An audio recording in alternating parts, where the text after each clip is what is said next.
maririnig natin naman ang panig at kwento ni Shirley na kinakasama po ni Ray. Kayo ba ay kasal ni Ray? Hindi po. Kailan kayo nagsama? 2006 po. Saan kayo nagkakilala? Sa may plaza lang po. Sa tinutuluyan niyang tito. Okay. Kasi dati po, lumayas po siya sa kanila eh. Nabanggit ba niya sa'yo ang kwento ng kanyang buhay na siya Opo. nga ay ampon? Anong mga sama ng loob na sinasabi niya? Galit na galit po siya. Bakit daw siya galit? Kasi po dahil sa ginagawa ng tatay niya sa kanya. Hindi mo ba sinubukang tanungin sa kanya, Shirley, na baka naman din may mga ginagawa siyang hindi maganda, kaya siya ginagano ng kanyang ama? Tinanong ko rin po. Anong sabi niya? Ang sabi niya po kasi bata pa raw po siya, kaya sabi ko naman sa kanya, kahit na ganyan mo sa tatay mo pa rin yan. Pag kang lumalaban, sabi niya, hindi mo pa kasi naiintindihan yung ugali niyan. Ano ang nakita mong pakikitungo nila sa isa't isa? Sa una po okay. Pag nakakainom po siya, pag araw-araw po kasi yan umiinom eh. So may problema si Mang George sa pag-inom? Opo. Araw-araw? Opo.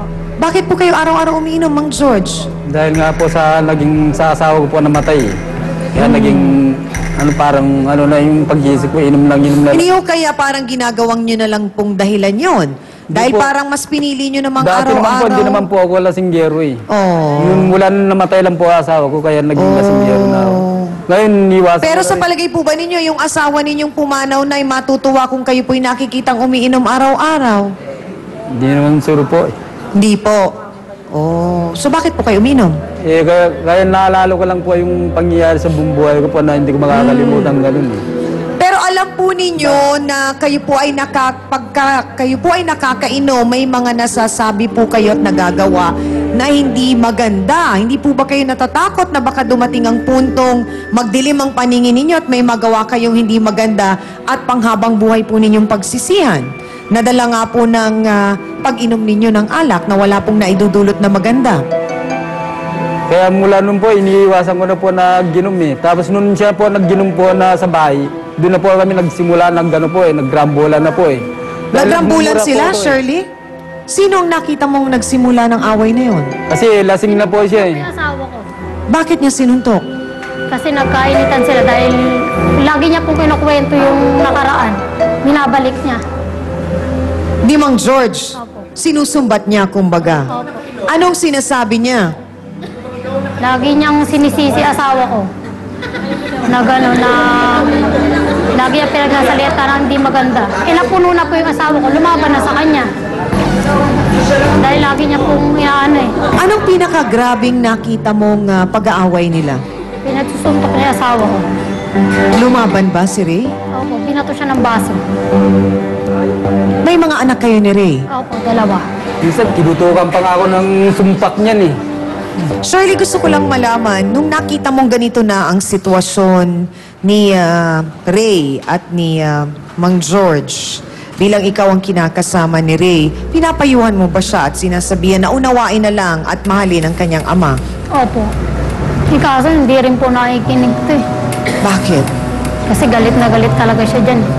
Dahil sa ginagawa sa kanya. Sabi ko, intindi mo na lang kasi magulang mo yan eh. Kahit anong gawin yan. Siya nagpalaki sa'yo. Sabi niya, hindi daw talaga katuwiran yun.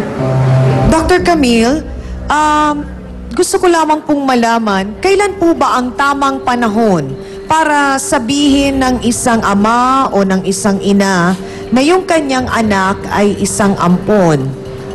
Or dapat pa bang sabihin na siya ay ampon? Kasi unang-una, pag adopted child ka, merong instinctive sa'yo na parang nandun yung certain type of yung parang, bakit ganon? Iba rin yung feeling ko sa mismong pamilyang kinalakihan ko. Kasi alam mo na kagad na throwaway child ka eh, rejected ka eh.